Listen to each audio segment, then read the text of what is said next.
Hello students. So in this session we'll see how the ATPs are synthesized. So in the previous session we saw what are all the enzymes involved in the biological oxidation and how this oxidation process is utilized to synthesize the ATPs by the process called phosphorylation. So you all know we have two different types of phosphorylations. One is your substrate level phosphorylation and the other one is oxidative phosphorylation. So you know about the substrate level phosphorylation where the ATPs are synthesized at the level of conversion of substrate into products. Examples in the glycolytic pathway and in the TCA cycle we have already seen. So next we'll see the oxidative phosphorylation. What do you mean by oxidative phosphorylation? So this is the process of the ATP synthesis following the oxidation, and it is followed by the phosphorylation.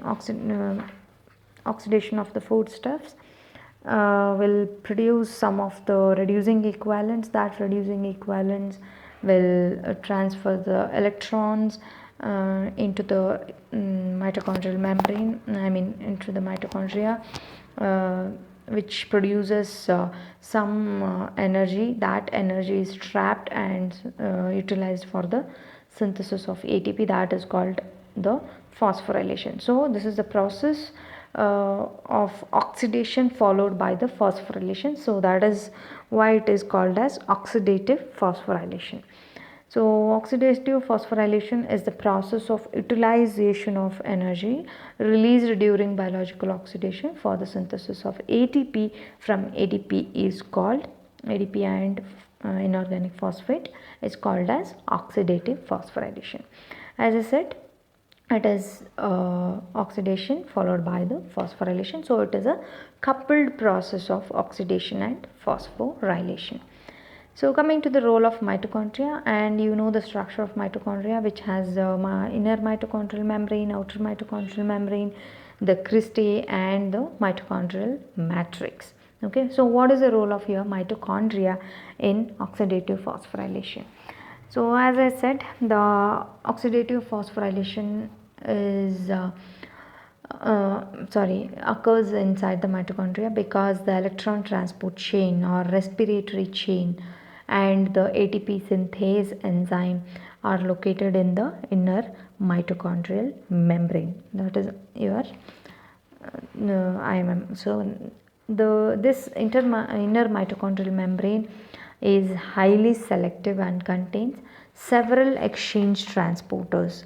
So we have many exchange transporters which transports the intermediate in exchange for the other compound.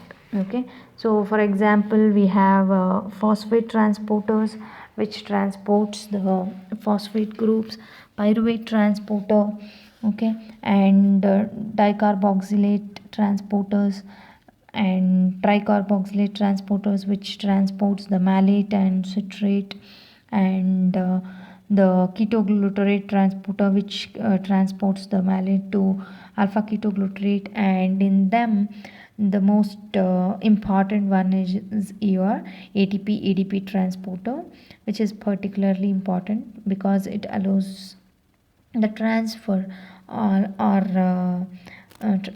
allows the transfer of ATP, that is by inflow of ADP for the synthesis of ATP. So this is about the transporters which are located in the in the mitochondria. Okay, so this is again the structure which is showing your parts of your mitochondria. And coming to the electron transport chain, so this electron transport chain is also called as respiratory chain. Okay, and it consists of several electron carrier molecules, so which carries the electrons and transfers to the oxygen end of the day. So the electron carriers are organized as four membrane bound complexes, okay, in the inner mitochondrial membrane, Okay, and the fifth complex is named as your ATP synthase, which is an enzyme. And we have two mobile carriers along with these four complexes. Okay, and two mobile. So thus, in all, there are six carriers arranged in sequential manner in your inner mitochondrial membrane or in the electron transport chain. Okay, so the respiratory chain complexes are your the complexes of ETCR. Complex 1, which is named as NADH dehydrogenase or NADH COQ, that is coenzyme Q reductase.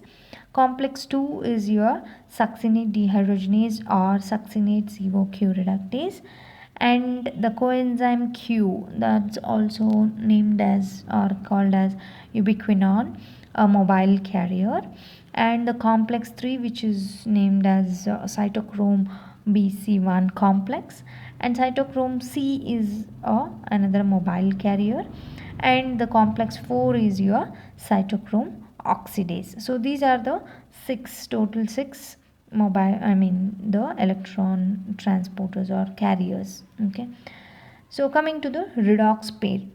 So a redox pair is nothing but a compound which exists in both oxidized and reduced state in is called as redox pair or redox couple.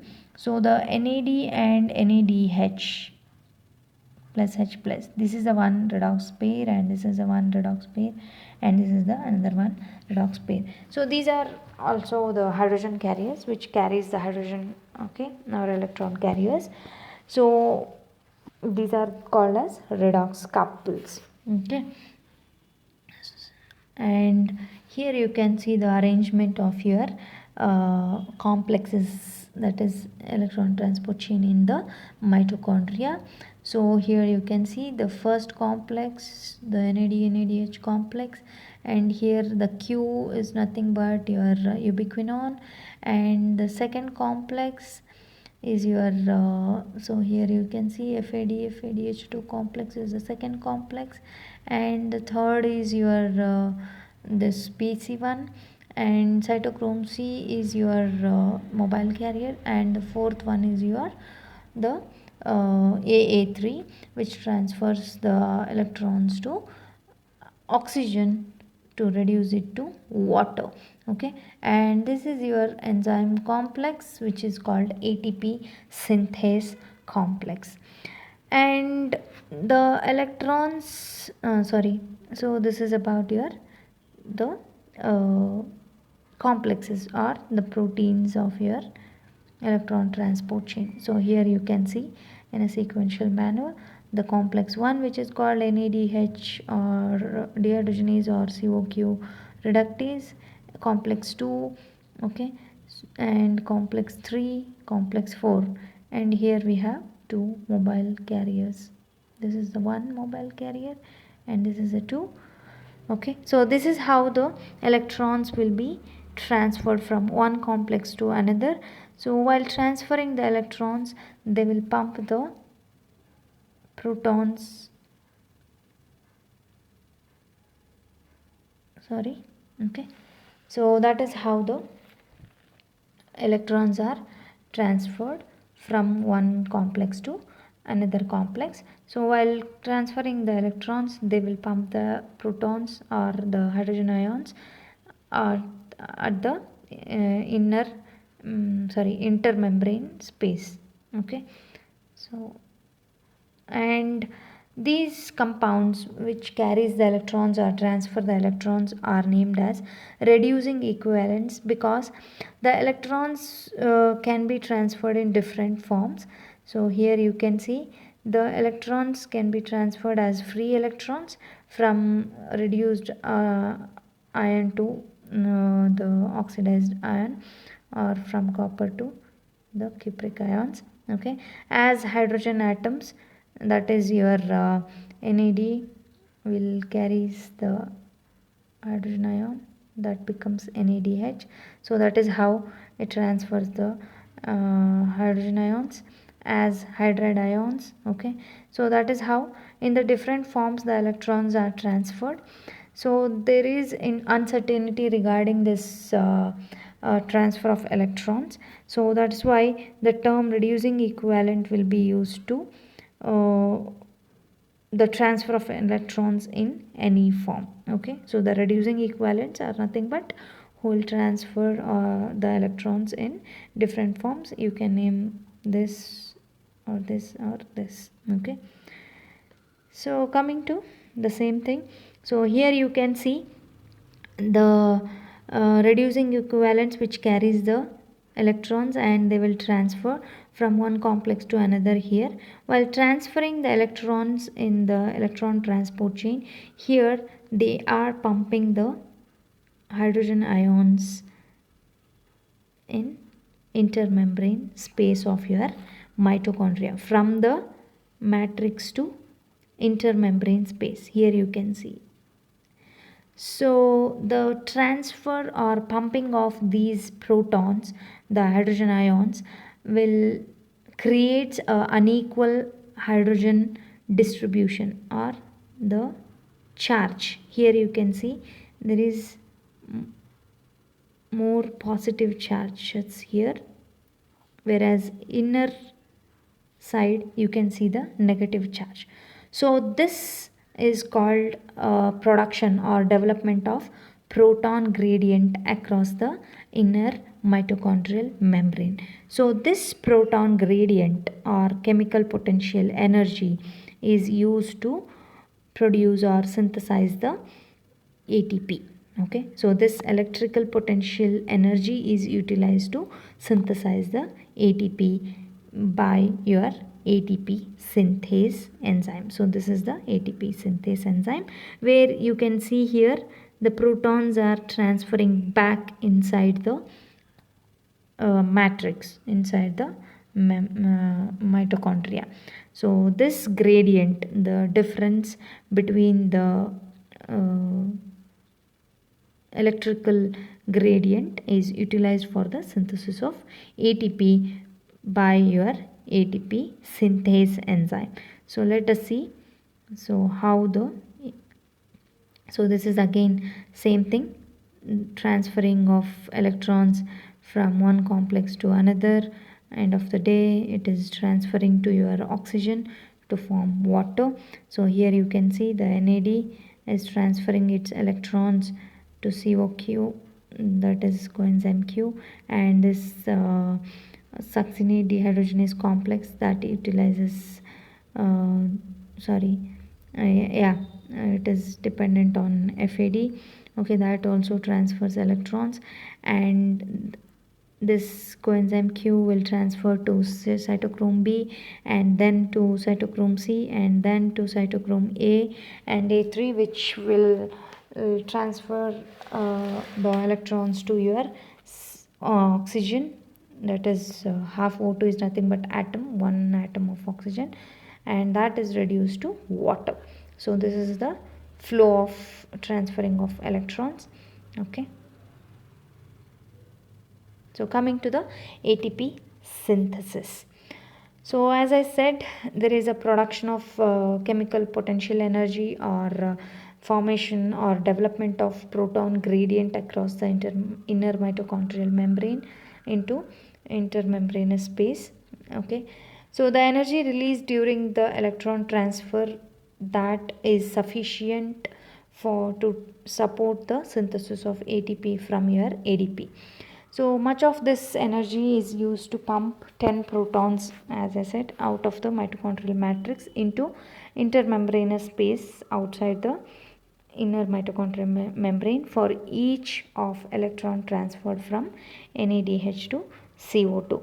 So this pumping of protons by electron transport chain complexes creates unequal hydrogen ion distribution on two sides.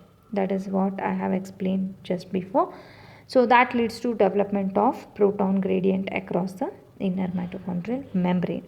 So this energy inherent in this gradient is used for the synthesis of ATP from ADP and PI catalyzed by the multimeric enzyme, that is your ATP synthase. Okay, so coming to the ATP synthase enzyme, so this is the structure of your enzyme.